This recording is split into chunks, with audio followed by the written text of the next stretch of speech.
ازيكم يا حبايبي؟ عاملين ايه؟ النهارده ميعاد الجزء الثاني من تايجر واسمه تايجر زندا هي. بس قبل ما نبدا صلوا على النبي واعملوا لايك واشتراك وفعلوا زر الجرس عشان يوصلكوا كل جديد. ويلا بينا نبدا فيلمنا بيبدا بواحد بيخبط على باب بيت وفي بنت منقبه بتفتح له الباب، واول ما بيقول لها انه صاحب جيمس فورورد بتقوم رازعه الباب في خلقته وبتحدف له فلاشه من تحت الباب، وهو بياخد الفلاشه وبيرجع على مكانه وبيحط الفلاشه في لابتوب وكان بيدعبس على معلومات كده معينه. بس اخينا بيحس ان في حد بيراقبه، وخلال ما هو قاعد وسرحان في اللابتوب بيشوف شويه ناس بيدخلوا عليه وبيضربوه بالنار، وفي ولد صغير بياخد الفلاشه من اللابتوب، والراجل ده بقى بيبقى اسمه ابو عثمان وبيبقى قائد المنظمه الارهابيه اللي موجوده في العراق اللي اسمها داعش يعني. وبيأمر ابو عثمان الراجل اللي معاه انه يخلع للشخص ده هدومه كلها ويحلقوا له شعره زلبط، لان الشخص ده من المخابرات الامريكيه وكان بيجمع معلومات عن التنظيم الارهابي، واصلا الشخص اللي بعت الراجل ده بيبقى ظبوطه كده في المخابرات الامريكيه. فابو عثمان بيبعت له فيديو وهو مصور الراجل بتاعه وهو بيتعدم قدام عينه، وبعدها بيجمع ابو عثمان رجالته وبيروحوا العراق وخصوصا مدينه اكرة العراقيه. وبعد كده بنشوف شويه بنات بيبقوا ممرضات قاعدين في فندق في العراق، وعددهم 25 ممرضه هنديه و15 ممرضه باكستانيه، وكانوا راكبين الاتوبيس ورايحين المستشفى. بس الاتوبيس وقف فجاه وابو عثمان كان معدي وبيبص على البنات اللي في الاتوبيس عينه زايغه، بس هو بيتفاجئ بطياره هليكوبتر امريكيه قدامه وبيصوبوا على ابو عثمان بالرصاص وبيضربوه، وبيبقى في واحد وبيبقى الدراع اليمين لابو عثمان وبيمسك صاروخ وبيصوب ناحيه الطياره وبيضربها بالصاروخ بيفجرها. وبعد ما وصلوا للمستشفى السواق ما كانش عاوز يفتح له الباب فبيضربوا بالنار على طول وبيدخلوا عم عثمان للمستشفى، وبيدخلوا كمان معاه الممرضات وبيبقى هيقتل الممرضات. بس بورنا بطلتنا قالت له بص انا هعالجه وهخرج له رصاصه من جسمه بس ما تجيش جنب حد هنا خالص، وبيرفعوا العلم بتاعهم على المستشفى وبياخدوها بقى مقر ليهم. وبتنتشر الاخبار ان المجموعه الارهابيه سيطرت على مدينه اكرة العراقيه، وبيوصل ساعتها عمكو شينوي اللي شغال في المخابرات الهنديه والرئيس بتاعها، وبيشوف الاخبار وبيلاقي ان امريكا كلمت حلفائها من الدول عشان تقصف مدينه اكرة العراقيه بالمستشفى. وكران اللي شغال معاه في المخابرات الهنديه برضو بيقول ان معنى الكلام دوت لو امريكا هتهجم فهتهجم كمان على المستشفى وهتفجرها بالممرضات وابو عثمان. وبعد كده بيروح شنوي المخابرات الامريكيه وبيقابل واحد هناك يعرفه، فبيقول له الراجل الامريكي انا عارف يا شنوي انت جاي لي دلوقتي عشان تقول لي ان في المستشفى اللي هنضربها 25 ممرضه، وعموما يا سيدي انا هاجل الضرب ده لمده 7 ايام وبعد كده لو ما اتصرفتوش هفجر المستشفى كلها باللي فيها. فبيروح شنوي وبيعمل اجتماع للمخابرات الهنديه وبيتفقوا فيها ان ده ميعاد ظهور تايجر من تاني اللي استقال من شغله وبقى عايش في النمسا مع مراته وابنه ولازم نجيبه لاننا محتاجينه. وابن تايجر ساعتها بيبقى اسمه جونيور، وساعتها بيبقوا في وسط الجليد وبيطلع عليهم مجموعه ذئاب وبيبقوا عاوزين يهجموا عليهم، وتايجر وقتها بيخلي ابنه يجري وبينزل فيهم ضرب، بس بيشوف ابنه بيبقى في خطر فبيجري عليه وبيخلص على الذئب ده لغايه ما وصلوا للعربيه وبيرجعوا على البيت لمراته اللي كلنا عارفينها طبعا ست زوزو، واللي برضو كانت شغاله في المخابرات الباكستانيه واستقالت وبتكون موجوده في السوبر ماركت عادي زي اي ست مصريه بتشتري حاجات بيتها. فبتشوف في المرايه 2 بيسرقوا وبيكونوا مسلحين وبيرفعوا السلاح على الست الكبيره اللي بتبقى واقفه كاشير عشان ياخدوا كل الفلوس اللي معاها، وطبعا زويا بتبقى باصه على الكاميرات ومستنياها تبص للناحيه الثانيه عشان تتعامل بقى معاهم بطريقتها. وفعلا اول ما الكاميرا بتروح الناحيه الثانيه وفي اقل من ثواني بسيطه بتروق زويا عليهم وبتبقى نازله فيهم طحن ومروقه عليهم خالص. واول ما الكاميرا بترجع تاني بتبص زويا ولا اكنها عملت اي حاجه وبتمسك الست الكبيره السلاح وبتبلغ الشرطه. وفي الوقت ده تايجر يا جماعه بيبقى عايش في سلام وامان مع مراته وابنه وبيحتفل بعيد جوازهم كمان لحد ما الكارثه بتجيله لغايه عنده وبيجيله القائد بتاعه شينوي وبيطب عليهم زي القضا المستعجل هو وكران، ولسه هيقول له اللي حصل بس تايجر بيسبقهم بخطوه وبياخدهم على اوضه سريه ليه في البيت بيبقى مجهزها ليه وبيبقى متابع كل مكالماتهم وتحركاتهم، وعرف القصه كلها من اول خطف الممرضات لحد المهله المحدده اللي الراجل الامريكي حددها وهي 7 ايام. فوقتها شينوي بيطلب منه انه يقوم بمهمه انقاذ الممرضات دول قبل ما القوات الامريكيه تفجر المستشفى باللي فيها، بس تايجر بيرفض ده وبيديهم فلاشه USB وبيقول لهم ان فيها مجموعه ضباط محترفين جدا يقدروا يقوموا بالمهمه دي مكاني، بس هما بيصمموا ان محدش هيعمل المهمه دي غير تايجر بنفسه لان مفيش غيرك هيقدر ينقذهم، وبيدوا له مهله يفكر وياخد وقته ويرد عليهم بسرعه. وزويا الاصيله بنت الاصول بتفضل تتكلم معاه وتقنعه انه يروح ينفذ المهمه وينقذ بنات وممرضات بلده. وفعلا تايجر بيروح تاني يوم للحدود العراقيه وبيقابل الضابط كارن، وتايجر بيقول له ان معايا الفريق بتاعي اللي هيساعدني في تنفيذ المهمه مش محتاج حاجه منك. واول واحد من الفريق بيوصل واسمه اذان وبيبقى احسن وافضل قناص فيك يا بلد، وتاني واحد في الفريق اسمه نامت خنام متخصص متفجرات طبعا، وتالت واحد اسمه راكيش خبير في التقنيه وتكنولوجيا وبيهكر اجدعها نظام في البلد. وبيخططوا بقى انهم هيدخلوا مدينه اكرة العراقيه من ضمن العماله اللي هيدخلوا يشتغلوا الغير شرعيين وهيشتغلوا في مصنع تكرير النفط اللي مستولين عليه جماعه ابو عثمان، وهيعملوا انفجار هناك كانه حادث عادي جدا بالظبط. وقتها هيضطروا ينقلوا الناس اللي اتصابت لاقرب مستشفى، وهو ده بقى المطلوب بالظبط عشان يقدروا يوصلوا للمستشفى اللي فيها المخابرات. وكارن بيدي لتايجر رقم عميل هندي اسمه باون وهيساعدهم في اي حاجه يحتاجوها، ومش هيقدر يساعدهم غير لما يسمع كلمه السر اللي هي توتو تارا. فتايجر بيبص له كده بس ازاي بيقول له توتو تارا ايه يا فالح انت، هو احنا داخلين فيلم كرتون ولا ايه؟ احنا رايحين مهمه. فبيتم بيستهربهم جوه عربيات النفط عشان يروحوا المصنع، وكان في نقطه تفتيش لداعش، فبيوقفوهم وبيفتشوا العربيات اللي بيبقى فيها ميه وحاطين فوقيها النفط. فعلا بيعدوا وبيدخلوا مدينه اكريت، وبيدخلوا للمصنع اللي مستولي عليه واحد اسمه امير البغدادي، وده يبقى فضلة خيركم تاني اهم واحد مطلوب بعد ابو عثمان يعني. وبيبقى في راجل هندي كده بيبقى رئيس العمال في المصنع اسمه فردوسي، ولما بيشوف تايجر بيساله بيقول له هو انت يا ابني عامل جديد هنا معانا؟ فبيقول له تايجر لا مش عامل جديد، انا مهندس لسه مبتدئ وعلى قد حالي والله، ودول المساعدين بتوعه. فبيرد عليه فردوسي بنظره شك كده وبيقول له ماشي يا عم، بس شكلكم كده بص مش مريح قلبي، ها خد بالك وحس انكم جايين تعملوا مصيبه هنا، بس انا هحطك في دماغي ومش هسيبك تغيب لحظه واحده كده عن عيني. فبيبقى في الوقت دوت ممرضه من الرهائن بتحاول تهرب، بس في واحد من الرجاله بيشوفها وبيبقى عامل شبه العجل كده، بيشدها من شعرها وبيسحلها وبينزل فيها ضرب ابن المفتريه. وابو عثمان لما فاق وصحصح كده وعرف باللي حصل امرهم يقتلوها. وبنروح لمصنع تكرير النفط والتايجر ورجالته، وفردوسي كان مراقبهم زي البومه وشايف كل تحركاتهم. وتايجر لما بيتصل بالعميل باون وبيقول له كلمه السر توتو تارا، باون بيرد عليه وبيقول له بكره الساعه 2 تقابلني عند مطعم اسمه شمسي. وفردوسي لما شافه نزل واخد منه السماعه بسرعه وحاول يتصل بالرقم تاني، بس ما بيعرفش الراجل الخايب ده، وبيقول له لو في دماغك تعمل اي نصيبه كده ولا كده مش هخلي حد يعرف مكان جثتك يا عم. وبنروح بعد كده لابو عثمان اللي عمل غسيل مخ لطفل سوري صغير اسمه حسن، واهله يا عيني ماتوا في سوريا، واقنعه انه يفجر نفسه ابن المفتريه وسط التجمعات اللي بيهتفوا ضد المنظمات الارهابيه. فبيقول لواحد من رجالته عينك ما تنزلش من على الواد ده، ولو حاول يهرب اقتله على طول. وبنروح لتايجر لما راح للعميل الهندي باون، فبيقول له باون استناني في ترابيزه رقم 7،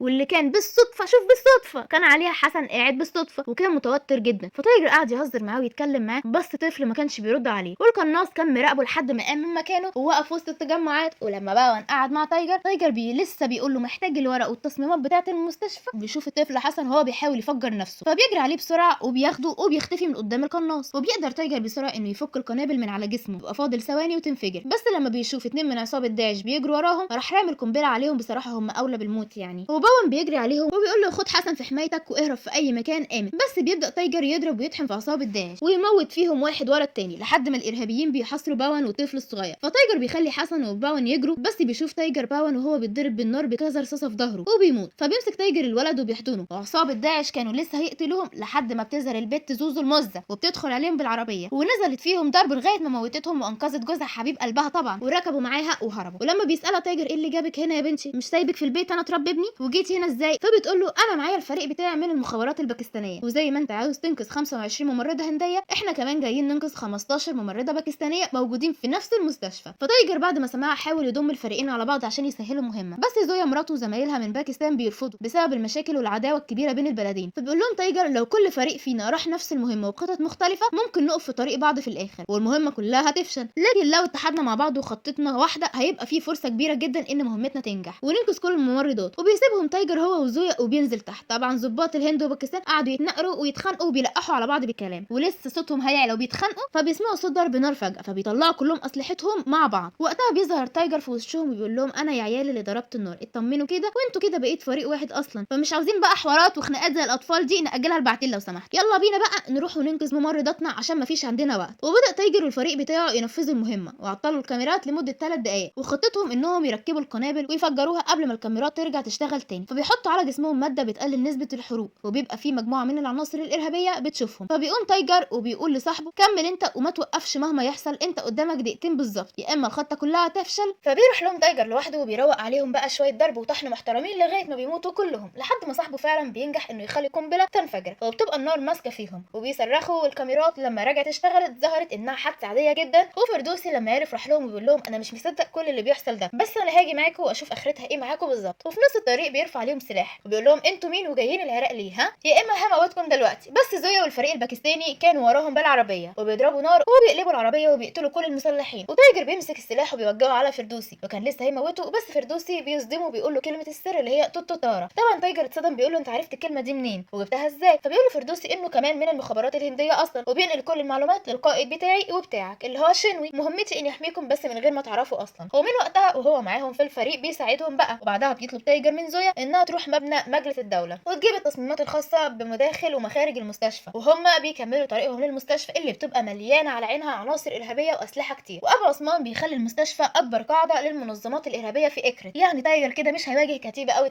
لا ده هيواجه جيوش من الارهابيين، والمهمه بقت شبه مستحيله عليه. ولما بتروح زويا المبنى بتشوف ابو بغدادي خارج هو وعصابته، وهم خارجين من المبنى ومعاهم بنات كلهم مربوطين ببعض. فبتتنكر زويا وبتدخل وسطهم، وبتعرف تدخل الاوضه اللي فيها التصميمات بتاعه المستشفى كلها، وبتاخدها وبتخرج بسرعه. وبيقفوا كلهم قدام امير بغدادي عشان يختار واحده منهم، وبيأمرهم يخلعوا النقاب عشان ياخد اجمل واحده فيهم. ولما بيشوف زويا بيختارها هي وبتروح معاه الاوضه. ولما كان هيبقى يوم سعادته بيبقى يوم تعاسته وموته، وبتذبحه زي الخروف وبيقع على الارض وبيموت. وبعد كده بتدخل على كل المسلحين وبتخلص عليهم واحد ورا التاني، وكل البنات اللي معاها بيساعدوها، وكل واحد اعتدى على واحده كانت بتقتله. وبتأمن زويا خروجهم وبتخرجهم من المكان كله. وبتعرف توصل التصميمات لتايجر في المستشفى، وتايجر والممرضه بتعالجه بتقول له انتوا شكلكم قاصدين تعملوا الحريق ده عشان في ماده بتقلل الحريق في جسمكم. فبيقول لها صح فعلا، واحنا ظباط وجايين عشان ننقذكم، وكلمه كمان يا اختي وكلنا هنروح في 60 داهيه. وفي نفس الوقت بيدخل ابو عثمان وبيكلم تايجر وبيساله عن اسمه وجنسيته، وخرج. وتايجر بيطلب من فردوس ان ياخد زويا ويتفقوا مع القوات الامريكيه انهم يفجروا اقرب نقطه تفتيش بكره في نص اليوم كده. وبياخد ابو عثمان رجالته وبيفضل يقول الخطبه المعتاده بقى للجهاد وبطيخ ايه وبتاع ايه. فبيستغل تايجر التجمعات دي وبياخد من المستشفى كل الادويه اللي فيها مواد خطيره ومخدره وبيحطها للارهابيين في اكلهم. وبعد ما بياكلوا بيقع واحد ورا التاني لحد ما في كتير منهم بيموت وفي اللي بيتعالج، وكلهم متلقحين كل واحد على السرير الشكل في المستشفى. وتاني يوم بتوصل القوات الامريكيه بزويا معاهم وبيبداوا يفجروا نقطه التفتيش. وابو عثمان لما بيعرف بياخد معظم المسلحين بتوعه وبيبدا يتحرك لمكانهم، وبكده بقى يبقى نصهم اتسمم والنص التاني خرج عشان يساعدوا نقطه التفتيش. والقوات الامريكيه بتاخد اوامر انها تنسحب وبيسيبوا زويا لوحدها، وفضلت تضرب فيهم لحد ما اقتحموا المكان عليها. وتايجر بيقدر انه يهرب فعلا هو وكل الممرضات وبيسوق باقصى سرعه، بس بيتصدم لما بيشوف مراته زويا متكتفه في نص الطريق مع ابو عثمان لانه قبض عليها. وطبعا تايجر مكملش السواقه ووقف الاتوبيس من غير تفكير، وابو عثمان بياخده وبيقول له انا عارف انت مين كويس. وبيبدا يحط ايده على زويا مراته وبيقول له بص بصراحه ولا يا تايجر عرفت تنقي مراتك مزه. فبيقول له تايجر ابعد عن مراتي واوعدك اني هفتح قلبك واشقه نصين بسكينه. بس ابو عصومه يا جماعه بيقول له يا راجل اسكت، هو انا ما قلتلكش مش انت مش هتلحق اصلا تعمل حاجه لان القوات الامريكيه هتفجر المستشفى والدنيا كلها تحتفل اني مت، بس في الحقيقه اللي هيبقى مات هو انت ومراتك وفريقك وكل الممرضات. وبيجيب بعدها انابيب غاز مسموم وبياخد مراته وبيسيب تايجر وسط انابيب الغاز السام. وبيبقى فاضل نص ساعه والقوات الامريكيه تفجر المستشفى كلها. ولما بيجي رجاله ابو عثمان يدخلوا تايجر تاني عشان يتاكدوا انه مات بيعرف تايجر انه يفك نفسه ومحدش بيبقى شايفه من الغاز اللي موجود، وبيقدر يخلص عليهم وبيوصل الاوضه اللي فيها الممرضات وبيخرجهم تايجر كلهم وبيامن خروجهم وبيمسك الآلي وبينزل في الارهابيين ضرب نار وما رحمش حد ابدا، وبيموت منهم كتير جدا وبيدمر لهم اغلبيه العربيات بتاعتهم وبيفجرها وبيخرج كل الرهائن وبيبقى كل الرصاص اللي معاه خلص. فالقناص اللي معاه في الفريق بيكملوا ضرب نار من فوق، واذان بياخد رصاصه وبيقع وبيموت. وفي الوقت دوت فردوسي والظابط كرم بيدخلوا المستشفى بعربيه مليانه نفط وبيسوقوا باقصى سرعه وبينطوا منها قبل ما تقع. فتايجر بيستغل الفرصه دي وبيجيب صاروخ وبيضربه في عربيه النفط وبيفجرها، فبيموت في الانفجار كل العناصر الارهابيه. وبيرجع تايجر بعد كده للمستشفى عشان يدور على مراته، فبيقابلوا البومه دوت وبينزل تايجر فيه ضرب لحد ما بيخلص عليه وبيجري على مراته عشان ينقذها، بس ابو عثمان بيضربه على دماغه وبيمسك مراته وبيرميها جوه البير. وتايجر يا جماعه يسكت له؟ لا طبعا، بيقوم له وبيرشق سكينه في صدره زي ما وعده وبيقتله. والظابط كرم بيقول لتايجر انه فاضل دقيقه واحده والطيران الامريكي يفجر المكان كله، فبيقول له امشي انت يا كرم وانا مش هخرج غير بمراتي حبيبتي. فبيحاول تايجر انه يفكها بسرعه، بس الطيران الامريكي بيفجر المكان كله والباص بتاع الممرضات بيبقى ماشيين تحت حمايه الجيش العراقي وبيرجعوهم لبلادهم من تاني. وبعد فتره بيجي القائد شنوي مكالمه كده غريبه من تايجر اللي هو ما ماتش اصلا وعرف يهرب هو ومراته، وبيقول له طبعا لو احتجتني في اي مهمه تانية يا باشا طبعا انت عارف هتلاقيني فيه. بيبقى تايجر اخد حسن معاه اصلا عشان يربيه مع ابنه ويعيش معاهم. وبكده يا حبايبي يكون خلص فيلمنا لحد كده. لو عجبكم لايك واشتراك وشير للقناه، واشوفكم الفيلم الجاي. سلام.